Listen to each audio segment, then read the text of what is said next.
Would you guys please go ahead and give him a big round of applause and welcome?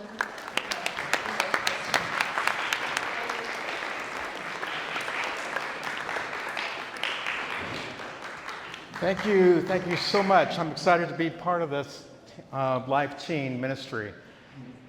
So I got a quick question for everybody in the group. I watched the Dodger game. I had no voice by the end of the Dodger game. It was exciting. A few nights before that, I watched that 18-inning game. This weekend, USC won, the Rams won, and the Dodgers won last night. It was just a great weekend of sports. But I got one question for you guys. How many of you guys went to the game? Nobody. Okay, I know it's in Toronto, so it takes time to get there, right? What else does it take? Money. And do you know what a ticket would cost to go to the World Series game? Too much is right. I think the bottom tickets were like $800 a piece. Yeah.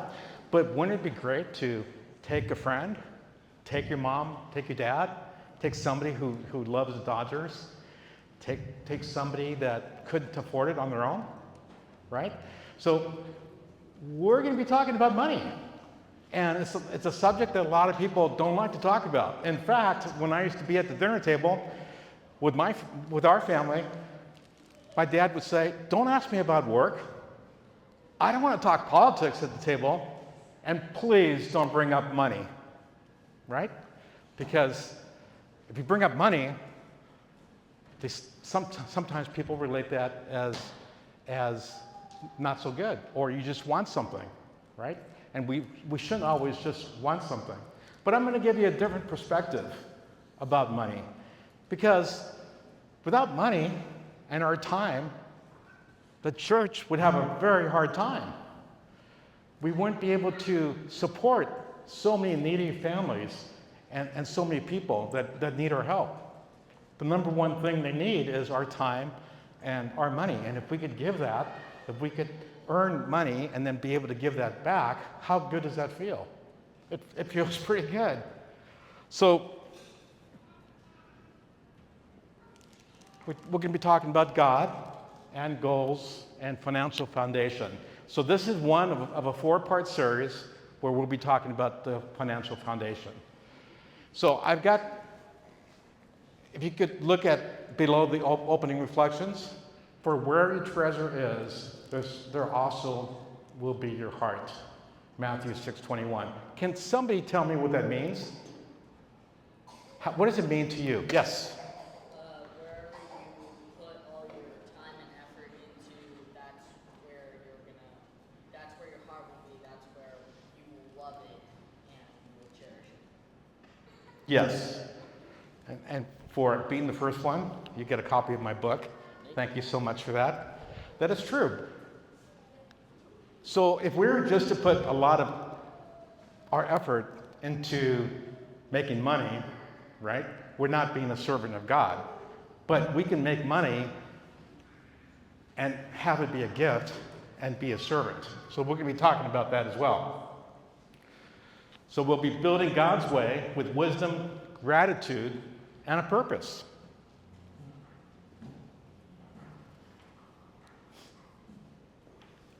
So this will be the first of four financial freedom segments.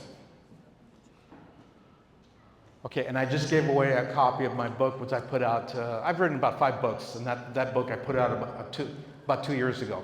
But that's what qualifies me to talk about financial freedom, right? We all know what freedom is, but boy, you don't want to be in debt.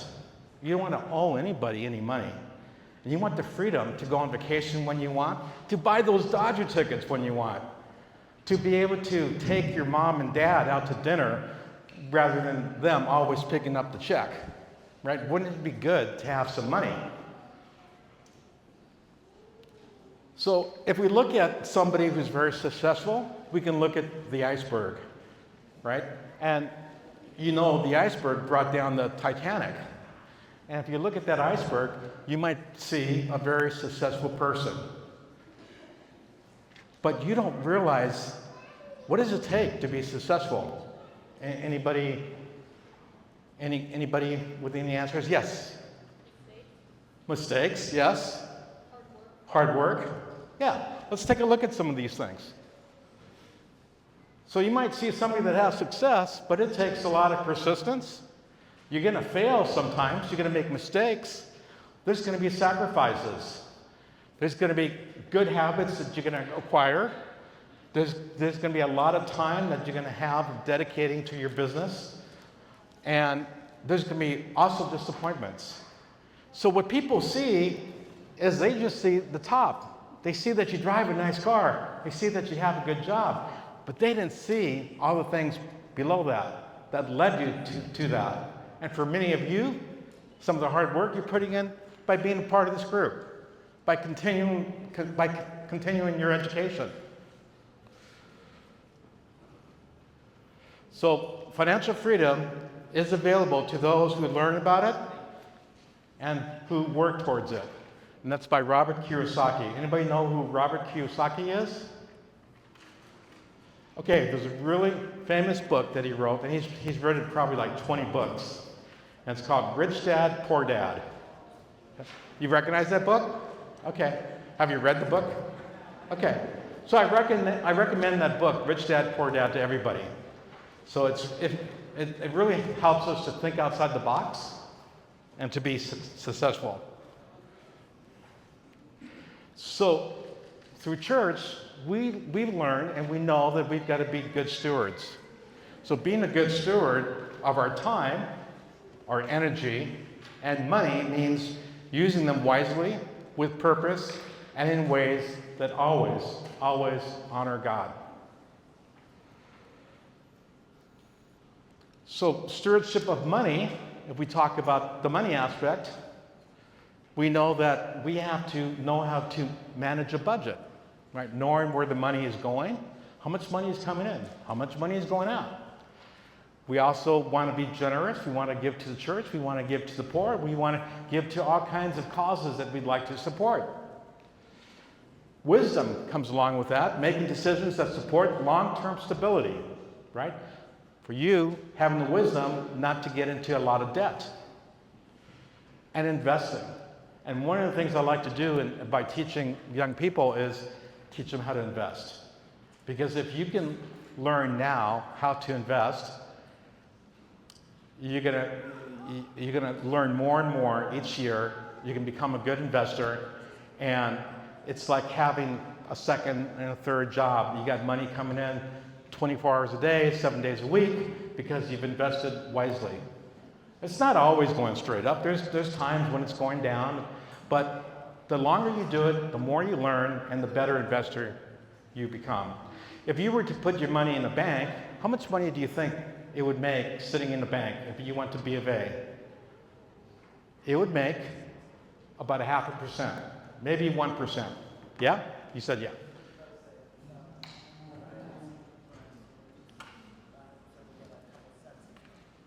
I'm sorry? About 0.5%. Yeah. So, but does anybody know what the S&P is? Standards & Poor's? It's 500 of the U.S. biggest companies. Companies like Amazon, Google, Microsoft, Facebook, Tesla, they're all in the S&P. Well, did you know that over 50 years, 60 years, 70 years, the average for the S&P is about 8 to 10%. And lately, it's been about 12%. So why would you have your money just sitting in the bank when you can be making at least 12% right now by having your money in the S&P? But if you didn't know that, your money would just be sitting in the bank. But by learning about investing, just invest in some of our largest and best companies. Now, what do those companies have in common? Microsoft, Tesla, Facebook, Google. What do these companies have in common? Yeah. They're very large, and Amazon, they're things that we use all the time. Packages come to our house all the time, Amazon packages, right? I use Google all the time. And it's things that we all use all the time. So invest in companies that you know are going to continue to grow.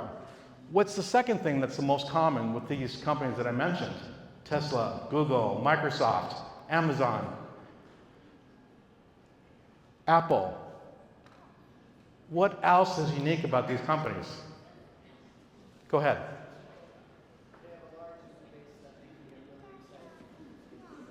Yeah, they have a large user base, but they also all use technology.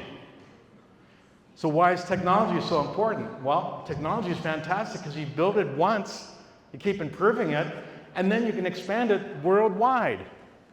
Look at what Apple has done. Look at what Microsoft has done. Look at what Tesla has done. These companies are now worldwide companies, right? And it's technology. So now that you know, if you choose a company that's in the S&P, if you choose a company that uses technology wisely, and it's things that you use, you know it's going to grow, you're going to do well. So I don't want people afraid of investing in the stock market. You can do very well in the stock market. We'll be talking about that in another session. So first we have to have a money mindset and a vision for the future. When you match your money goals with God's wisdom, you're not just saving for the future, you're building a life that honors Him, that brings peace, and gives you freedom to serve with purpose. Let me give you an example. How many of you students are planning to go to a nice college? How many want to move out of state, go to college? Right? How many don't want to be in student debt? Okay, right? You don't want to go to college where it's going to take you 4 to 6 years and then be $70,000, $80,000 into debt. That's what we're talking about, money, mindset, and vision, right?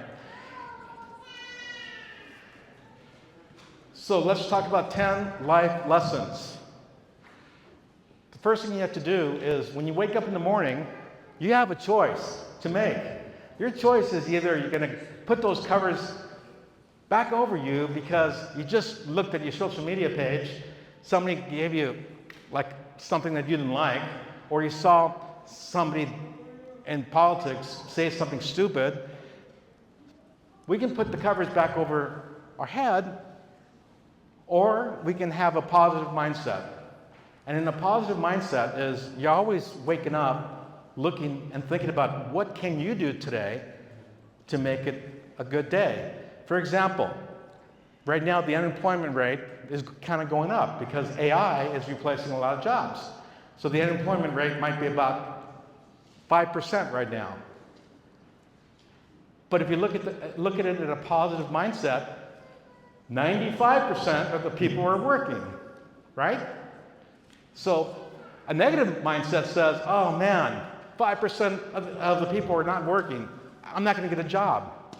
Positive mindset says, well, 95% of the people are working, so I will find the job, and I'm going to learn new skills so I can be valuable to a company that may want to hire me. I'm going to learn about AI, because either I'm going to be replaced by AI, or I'm going to be the person who knows how to use AI and make myself more valuable to the company. Second, talked about that, keep learning and growing. It's all about skills. We all can be replaced in the future by robots, by AI. What you have to do is keep your skills up, because companies are looking for the skills that you bring. And if you keep adding new skills and keeping up with technology, you're always going to have a job. So don't just complain, look for ways to fix things and try to make them better. It's easy to complain and go back underneath the covers, but you don't want to be that person. You want to have that positive mindset.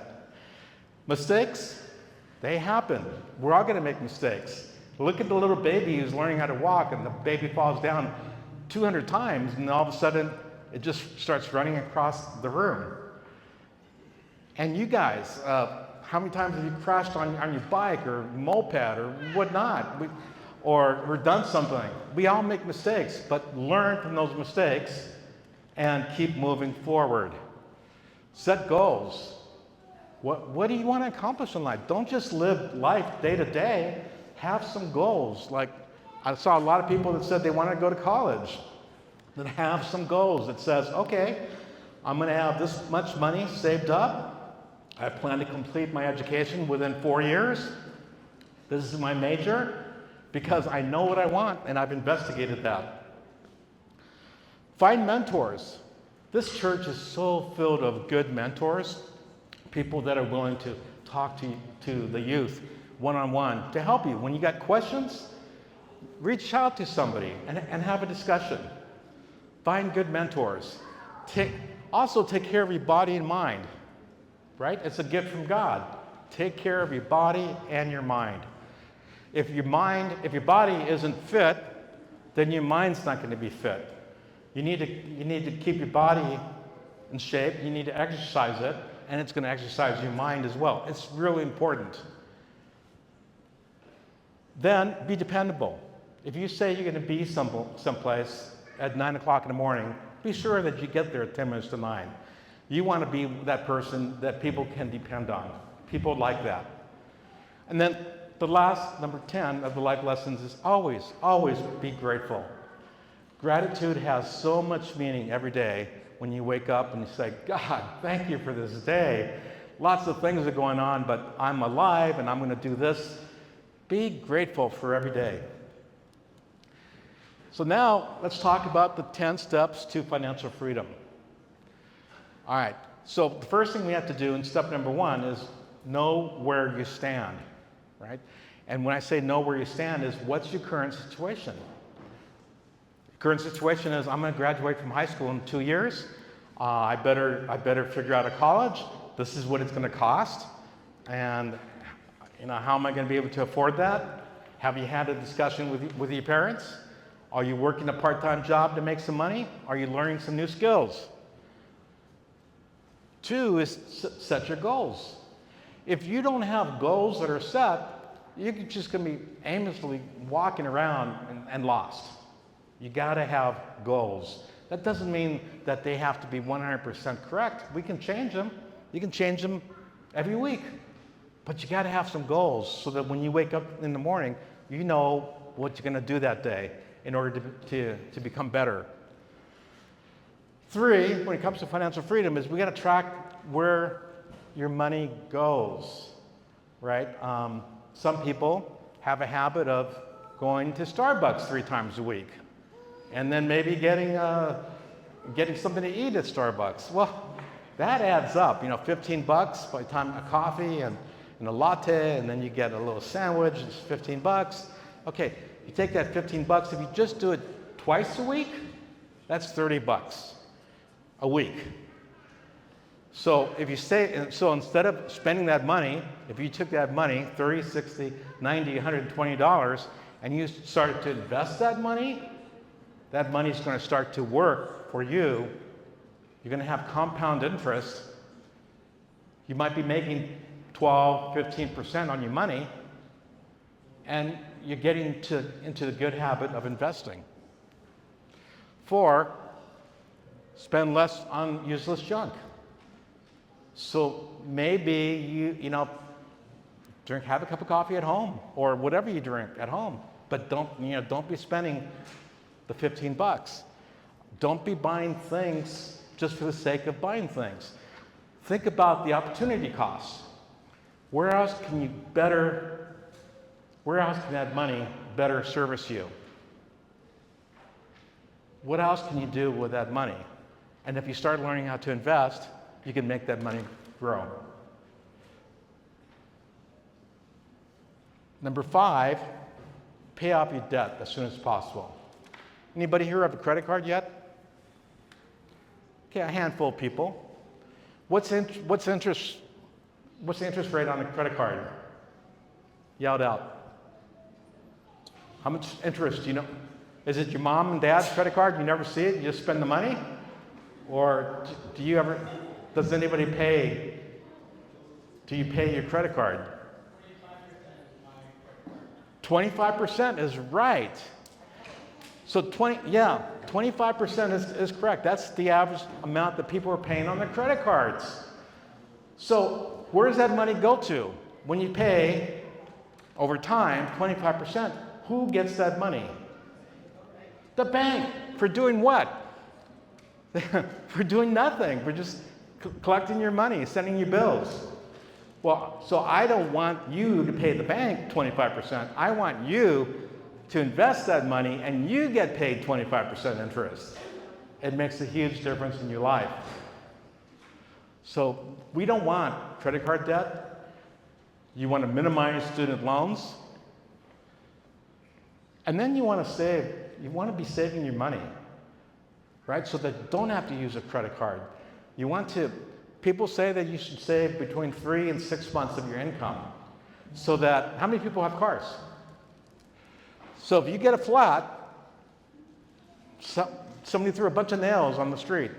You got 4 flats, and you have to replace all 4 tires. What's the cost of that? Yeah. Do you have the money to replace those tires? No. No. Do you want to put that on a credit card, paying 25%? No. So that's why you got to have a savings of 3 to 6 months, because once life happens, it's that life happens bucket. Then you can pull that money out of your savings and pay in cash, and always ask for a discount. Hey, I'm paying cash, right? So you should give me like a 15% discount, right? Most people will say yes. So cash is king. All right. So save your surplus money. Have 3 to 6 months of income saved up. Then number 7 is really important. Create more sources of income. Okay, I've got probably 5 different sources of income. I've got a full-time job. I'm a professor for a university. I've written books. Sometimes I've done speaking engagements. I invest my money. I have rental real estate. All income producing things. So I'm 40 to 50 hours at the job, but I've got other income coming in as well. In 2008, we had what we call the Great Recession. I was laid off from work. Actually, my company that I worked for got bought out by another company. I had 6 kids at the time, and they were all teenagers at the time. And I found myself without a job. And I was a director of information technology, and I had never been without a job before. So I thought, no big deal, I'll find another job. But at the time in 2008, guess what the other companies were doing? Everybody was reducing their employees. Everybody was laying off, or they were outsourcing to another country. It was hard to find another job. I ended up having to sell my house. And my wife and I were at the doorstep saying, we raised our kids in this house and now we have to leave it. It was tough. But that taught me a life lesson. And the life lesson that it taught me is never, ever depend on one source of income. Have multiple streams of income. Have a job, that's great. But have a side hustle, be investing, and do some other things so that you don't have all your eggs in one basket. Never rely on one. Avoid lifestyle inflation. Does anybody know what inflation is right now? So go ahead. The price of something goes up. So yes, that's the price of inflation causes the prices to go up. So right now we have inflation around 3% every year. So in 3 years, that's about 9%. So on $100, your $100 now became $91 because of inflation. We always have inflation. So when we invest, we always have to be making much more than the inflation rate. Well, the government tells us that inflation is around 3%, but if you go to the store and you buy bread and eggs and you go out to the restaurants, you know that it's usually double that. So we have to stay ahead of inflation. And so how do we do that? By investing.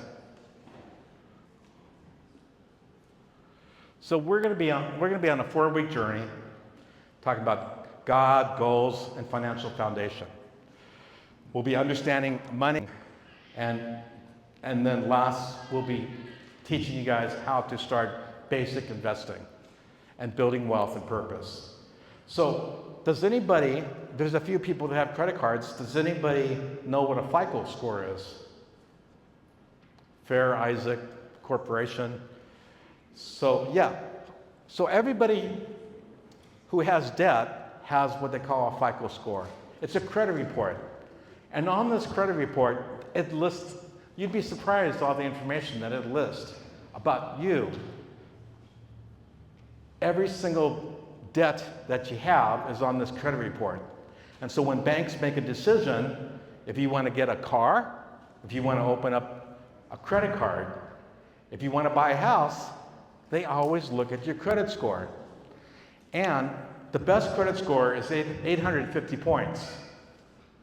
But some people have credit scores that are as low as 300, 350, 400 points.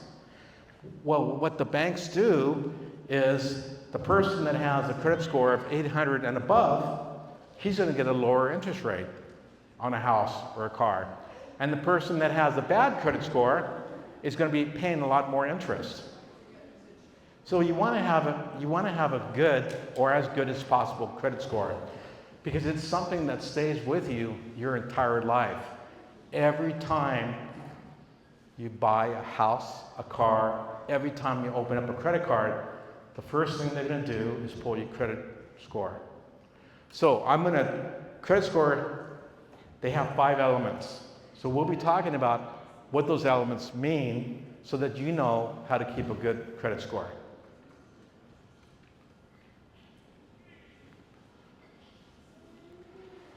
So let's look at the biblical view. So what I'm saying is, money isn't good or bad. It's just a tool that we need to survive. It's a tool that we need in order to pay our bills, to go to college, to go to the Dodger game.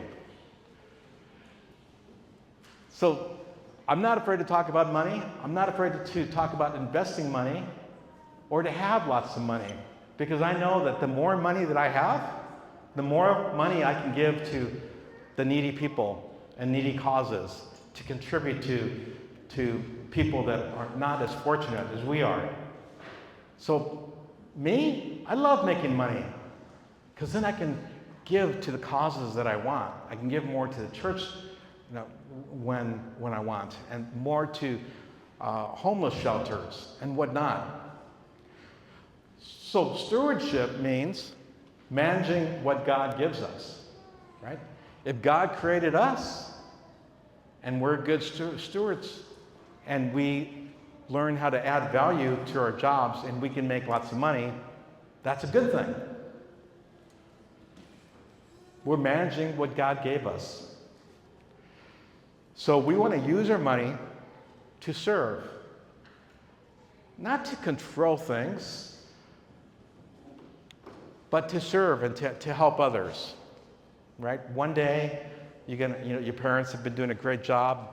You never have to worry about food on the table, your expenses. One day, you're going to want to help them, and that's a good thing.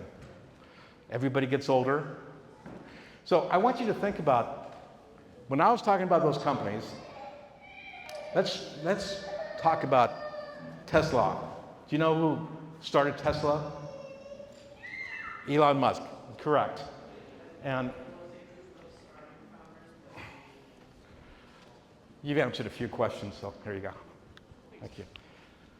So Elon Musk, he's, I don't know, the richest or maybe the second richest person in the world, right? And he's what you call an entrepreneur. Every business started small with 1, 2, 3 people. And then they grew over time. And sometimes for the first 5, 6, 7 years, they didn't make any money. They poured all the profits back into the company. But then it just explodes. And now Elon Musk is one of the richest people in the world. But guess what? Jeff Bezos of Amazon, Warren Buffett, they're all going to die. We're all going to die one day. Can they take all that money with them? No. So I'm not mad at somebody who makes a lot of money. Good for them, because they've used their talents wisely and they made a lot of money.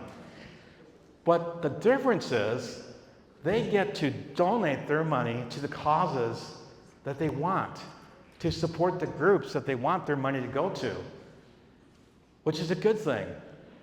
They want to give away all their money. Their family can only spend so much money, right? And these guys are worth billions of dollars. So they donate their money before they pass away to the causes that they choose, rather than the government choosing where the money goes. Big difference. So keep your lives free from love of money and be content with what you have. It came from Hebrews. So what's the difference between a needs and a want? Okay, I put on the slide, needs are basically our food, clothing, shelter, and wants are brands and luxuries. So, anybody give me another example of a need. Give me 2 more examples. Yes, sir. Yes, we need housing. Good. 1 more. Yes. What's that? We need morals? Okay. But what about, that doesn't cost money though, but what about something that costs money? How about healthcare or something? Because we need to be healthy. Okay. So what about wants? What are some examples of wants? Go ahead again. A new car. Okay. That's a great example because that is a want. You want a new car. But sometimes it's more practical to buy a car that's maybe 3 years old or something, because the first 2 to 3 years, it really goes down in value, and then you buy an almost new car, and let's say you invest the rest. So that's a good one. Brand, luxuries, but those are all things, do you need a new car right now? Right, you can work on the timing of that new car. So there's a difference between needs and wants. So when you spend your money, you got to ask yourself, is that a need or is that a want? Do I have an opportunity cost, if it's a want, to take that money and use it in a different way, like to invest, so that I can make more money in the future with that money? And I want to get you guys into that good habit. So needs are things that we must have in order to survive. Like the lady said, a roof over her head. Or the man said. Okay, there we go. And the wants are things that we would like to have or simply enjoy having. Okay, so always be thinking about, is this a need or a want? So at your table, take 2 minutes and brainstorm and just say talk about some needs and wants. And you have a handout, you can write them down. Because you need to understand the difference between your needs and your wants. Okay.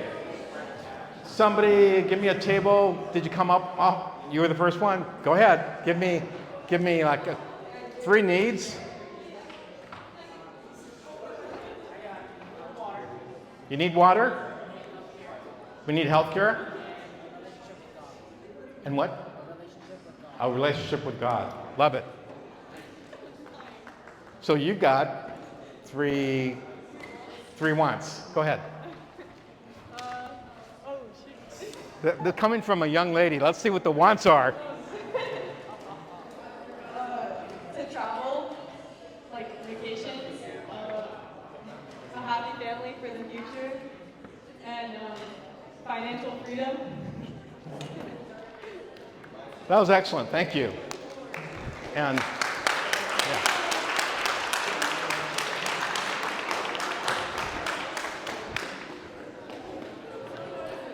I don't know who to give it to. You guys might have to share. I don't know. But I'm going to give it to the lady.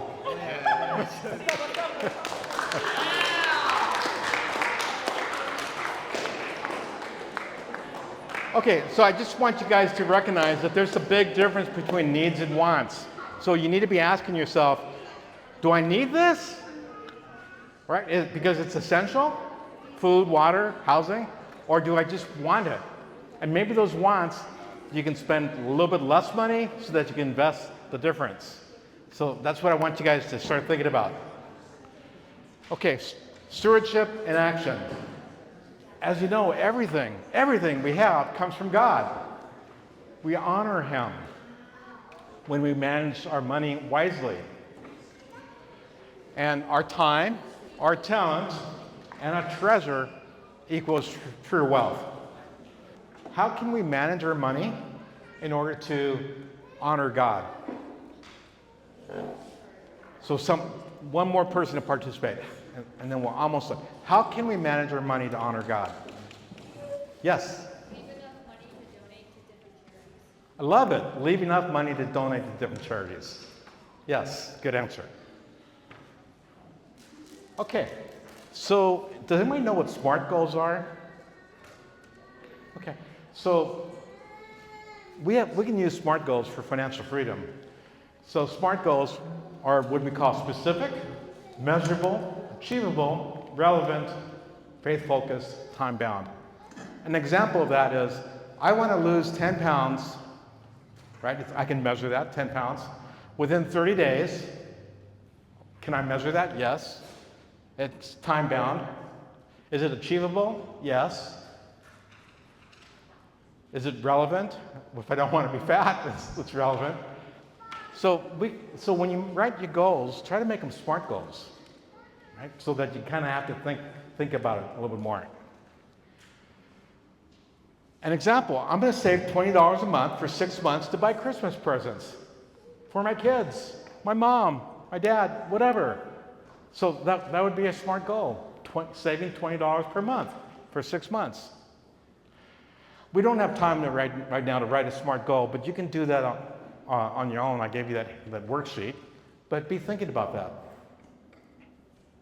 So we want to track our spending. So what I'd like you to do is track your spending this week and next week, 2 weeks, okay? So that you have an idea of how much money you spend. You know, every time you said, Mom, I need a 20. Dad, I need this money. Just track your money so you have an idea of how much money that you're spending. And then ask yourself, am I using my money with gratitude and purpose? So gratitude builds contentment and discipline. So I said 7 days, but let's do it for 2 weeks. Track your money for 2 weeks. Okay, we're winding down. So here's a reflection moment. So what surprised you about anything I've said today? What surprised you? Any? Yes, ma'am.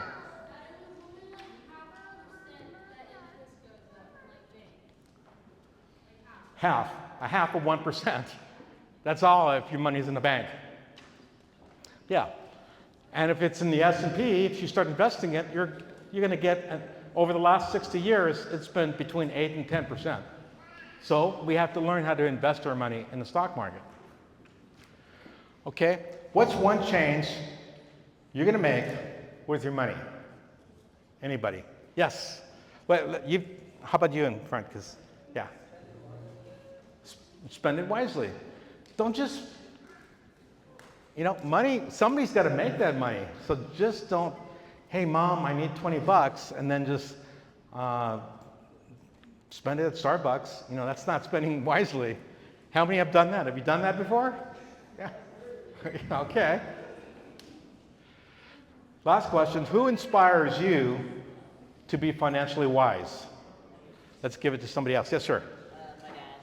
Your dad. And how does your dad inspire you to be financially wise?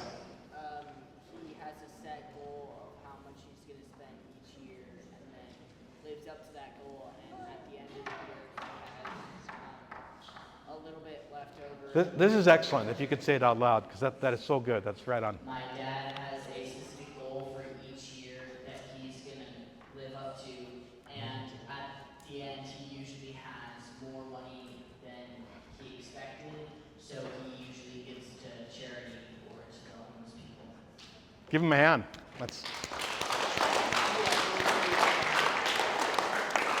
He lives on a budget. He ends up with more money because he doesn't spend all the money on the budget, and he gives that money to charities. Your dad's a good man. Tell him that I said so. Okay. I might. I don't know. I'm kind of new to this church, about a year. So we're gonna be closing in a second. So let's do this closing. Let's all read it out loud. So closing prayer. Lord, help me to see all things, to see all that I have as a gift from you. Teach me to be wise, generous, and grateful. May I always use my resources to bring glory to your name and to help others. We're going to make money for God's glory, to give to the poor, to help others, to give to the church. Okay?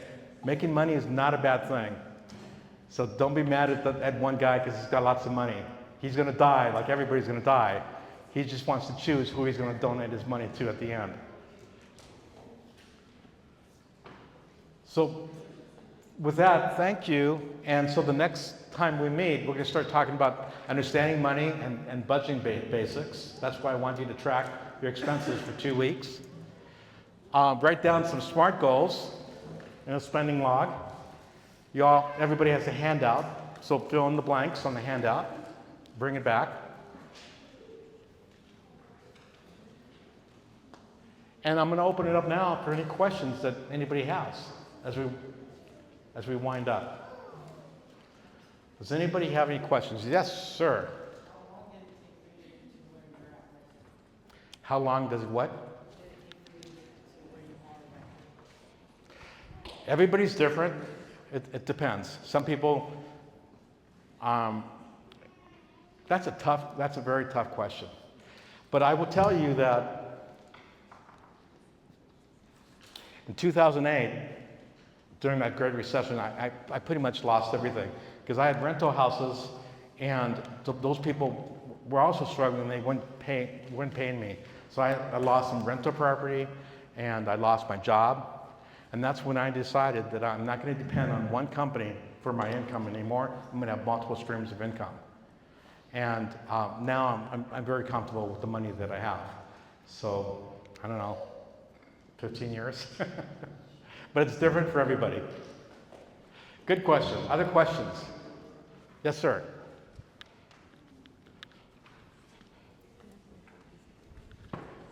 You have your doctorate. I do. Where did you go to college?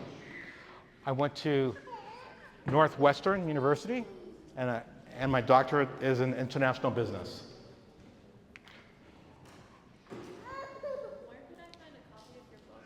Amazon. Amazon sells everything.